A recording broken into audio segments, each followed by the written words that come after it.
Hi, this is Jonas from the Lurking Fear, and you're watching BGP. This band is like your playground? My playground? Yeah, well, it's not really. It's when we're not like doing stuff with a band, it's kind of a playground with this band, but not when we're making music. Then it's quite serious, actually. The band name is about Lovecraft? Yeah, that's kind of when we were trying to find a band name, I think that was the only name that actually was considered. I don't remember if we ever had any other band names floating around than that one. So. Okay. So Death Horror Decay, your second album came in 19th of November? Yeah, a week ago. What did you want to do compared to your previous record? No, not really sure. We just, I think the first album was such a spontaneous thing. You know, we formed a band and wrote the whole album in a very short period of time. And I think we kind of, since all of us have never played together in a band like that. I mean, we played together in different other bands, but not all of us together in one band.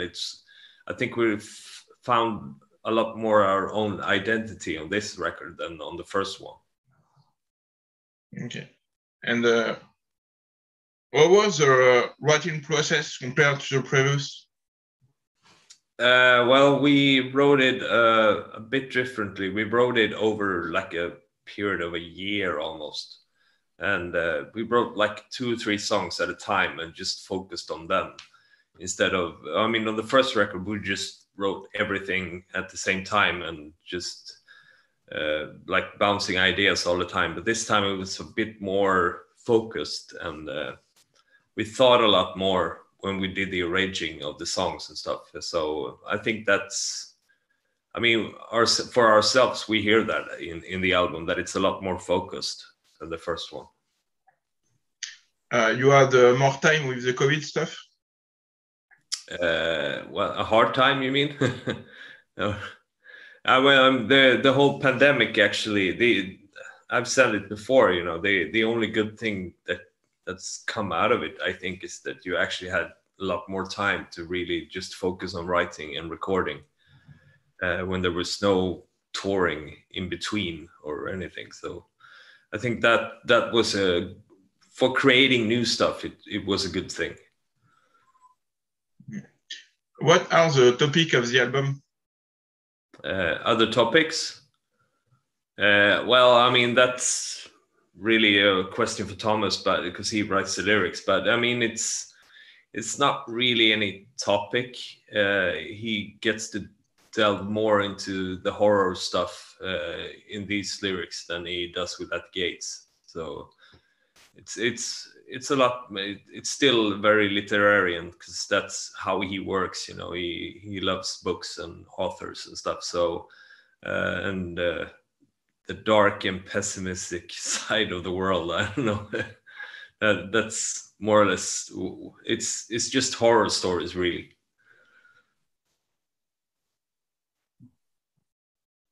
You have a heavy and greedy opening track. How do you manage to?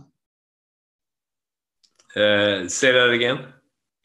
You have a heavy and greedy opening track. How do you manage to compose it? You mean the first track on the album? Yeah. Well, I mean, me and Fred wrote that song together, and it was just kind of he had a really good riff that he didn't get anywhere with, and I just filled in the blanks, and then we made that song. It came out pretty quick, I think, when we did it. One of the last songs we did for the record, too. The first 2 songs on the album was the last 2 we wrote for the record. Okay, so the setlist is not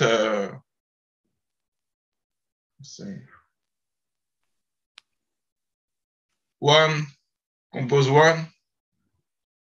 Well, I mean, there's a bunch of songs that I wrote and a bunch of songs that Andreas wrote and Fred. And that's the first album was made like that, the whole album. But on this album, we wrote a few songs actually more together that we never did on the first album. So, which is also, I think, is a really good thing. This album is teamwork compared to the I mean, the first album was a lot of teamwork too, making it the whole album. But I think even more on this one, it's been very closely done with all five of us, you know. So, how was the record process for this one? The producer? You worked with the producer, yeah. We worked with Per Stålberg, who he did the first album too. And so, how was it to record with him? It's great. He's a really close friend to all of us too. So it's very fun and inspiring to work with him. You know, we have a lot of fun in the studio too. There's a lot of laughs and jokes and stuff, but also very hard work too, you know. And he's a very musical guy, so he's very good to have to bounce ideas off and stuff when you record. And how did you manage to have this guitar tone? Well, you mean the actual guitar sound, or? I mean, on the first album, we played in D standard tuning, and we've actually tuned down to B on this one. And I think that's also a big difference from the first record to this one. It's a lot heavier, even though it's very fast, this record, and very intense. It's also heavier because of the guitar tone. And I don't actually remember what pedal we used. We used some kind of homemade thing, I think, that worked really well, you know. So I really like this harsh sound, like death metal in 90s, 80s. Yeah, I mean, that's for me, that's the best period of metal, was from the early 80s to maybe 92, 93, something like that. That's I would think more or less all of us in the band think that. So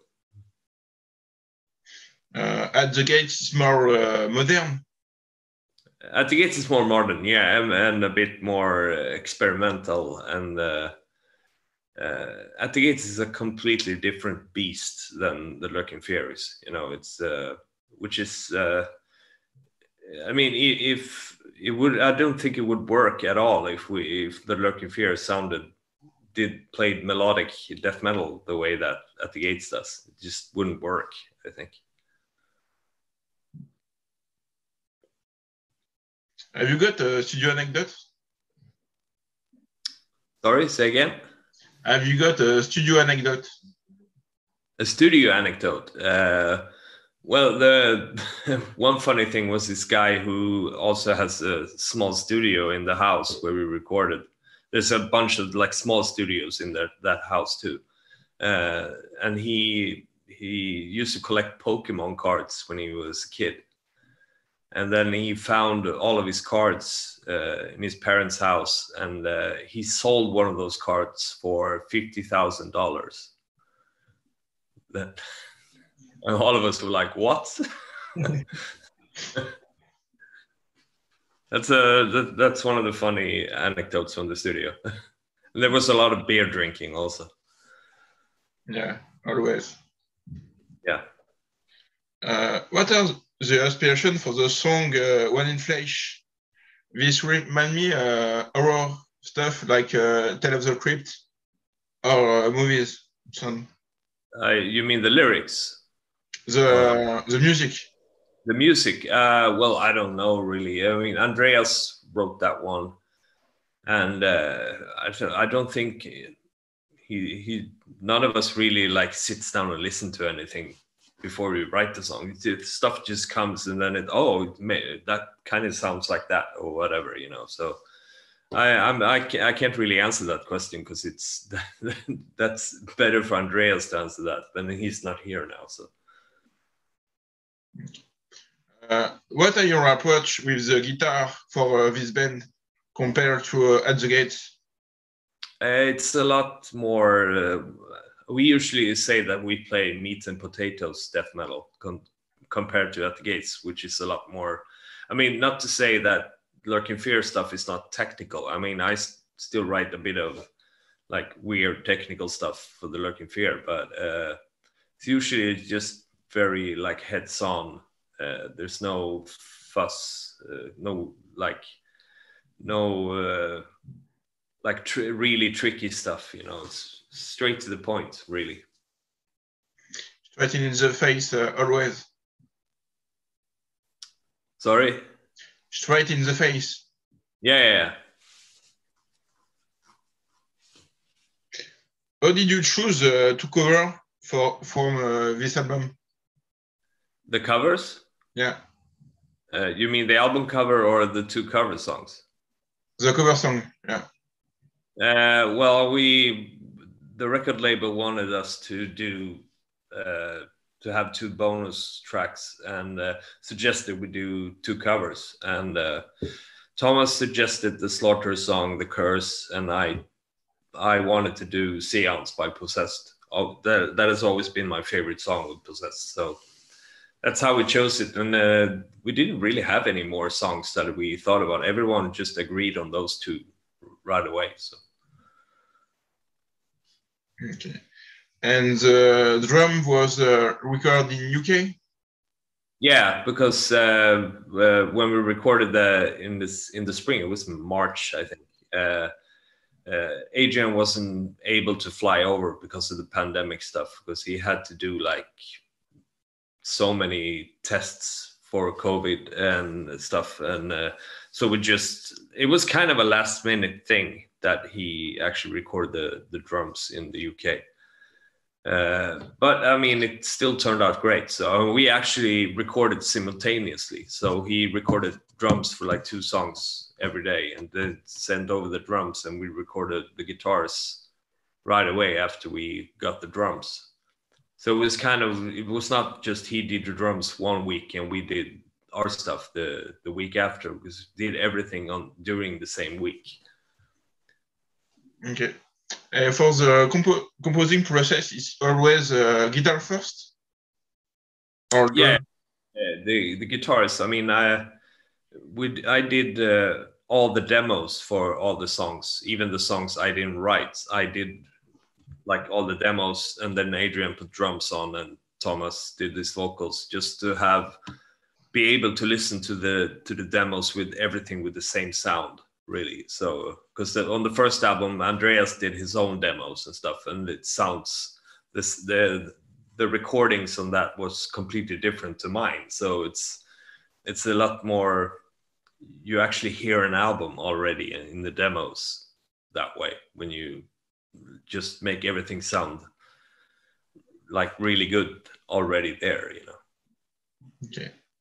What did you want to do with the mix and the mastering? Well, Per and Kalle, who also recorded the album, those 2 mixed the album. And then a guy called Dennis did the master after that. So. But what do you want to express with this mix? What we want to express with the mix, well, we just wanted a really straight in your face mix on this album, so the album really just jumps out at you when you listen to it. And what is this music stuff in the ends of each of Aeons? The end? Well, it's a mellotron, an organ, and some. It's a bunch of different like mellotron sounds, and an organ, and some. I do some stuff on the strings that make it sound like a just very distant bell almost. And very creepy. Yeah, it's very creepy. On the vinyl, it's an endless groove, so it doesn't stop. So it just continues. And what do you want to tell with the cover of the album? The cover is a French guy called Stefan Tannauer. He did the first album too, and he does some really good stuff. And I think he outdid the first album with the cover on this one. It's a lot simpler, and as I said, we wanted this whole album to be more straight to the point and in your face, and so is the cover, I think. And it was the idea came from Thomas. That he wanted some kind of an eclipse. It came from the band Bauhaus, who made a record with that kind of idea on the cover. And then Stefan just added a lot of the tentacles and stuff, which is a theme that bled through from the first album too, and just used tentacles and stuff. So it looks really good, I think. And what do you listen these days? What I listen to? Yeah. Yeah, well, there's a lot of stuff. At the moment, I listen a lot to the new Mastodon album, actually, which is, I think, is the best one they've done so far. And always a lot of Motorpsycho, and I mean, it's so much music out there.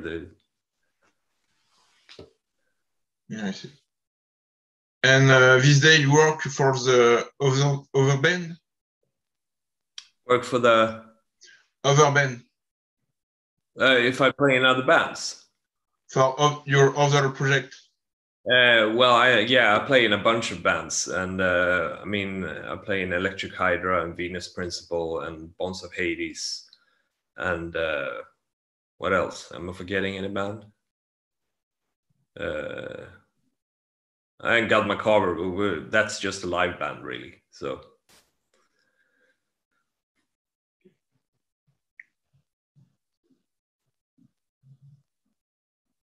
Yeah.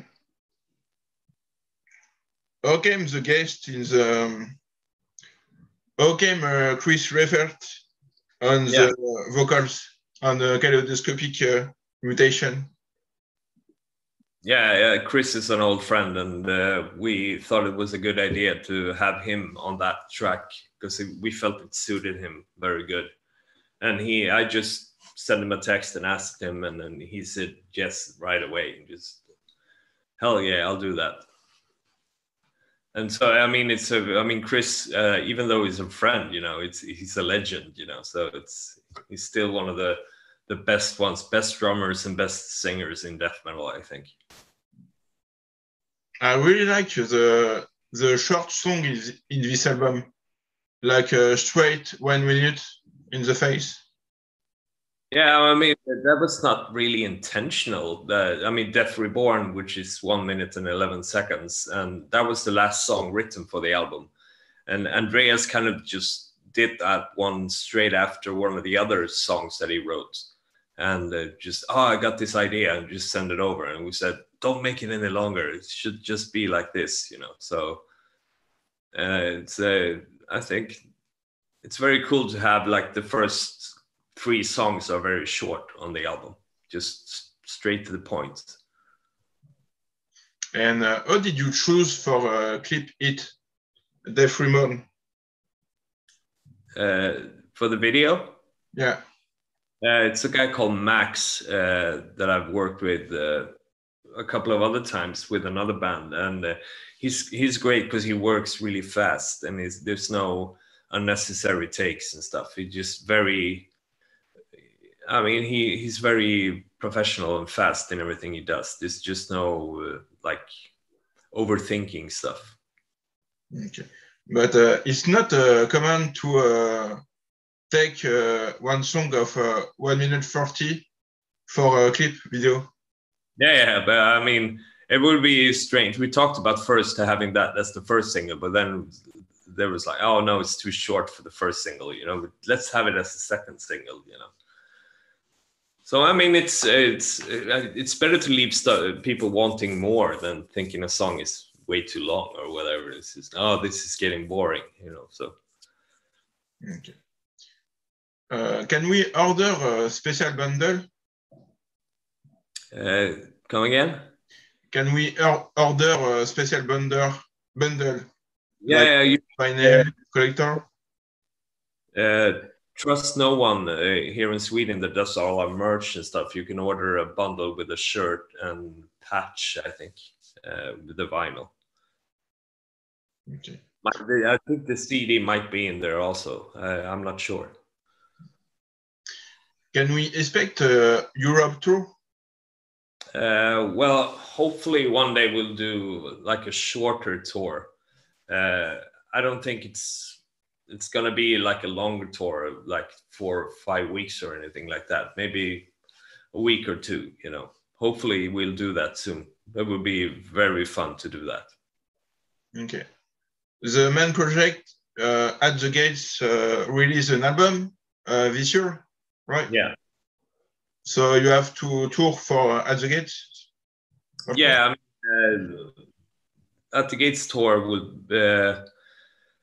we're doing a short Swedish tour now. Well, Scandinavia. We're playing in Norway also, which starts a week from now. That will be actually we did one show in Belgium at the Alcatraz Festival in August, but these will be like the first like touring thing we do in like years, I think, like a year and a half at least. No, it's actually 2 years since the last tour, and then we will. I don't think we have any tours this spring, but probably next fall we're gonna have a bunch of touring with that Gates. Okay. And festival. What was your Hellfest 2018?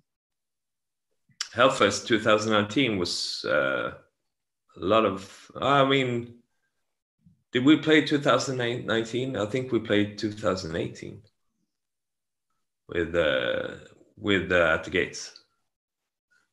And with the Lurking Fear. No, yeah, I mean the Lurking Fear haven't. Did we play Hellfest with Lurking Fear? I don't remember actually. We did a bunch of those festivals together, both at the Gates and Lurking Fear, but I don't think Lurking Fear played Hellfest. Not that I remember, anyway. And what is your favorite guitarist? My favorite guitar player is a Swedish guy called Reine Fiske, which is a really unique guitar player, I think. I leave you the words for the end of the interview for the listeners. Well, we hope you really enjoy the new album by The Lurking Fear, and hopefully we'll be seeing you out there playing live for you sometime soon. Thanks for the interview. No problem. Bye. Bye.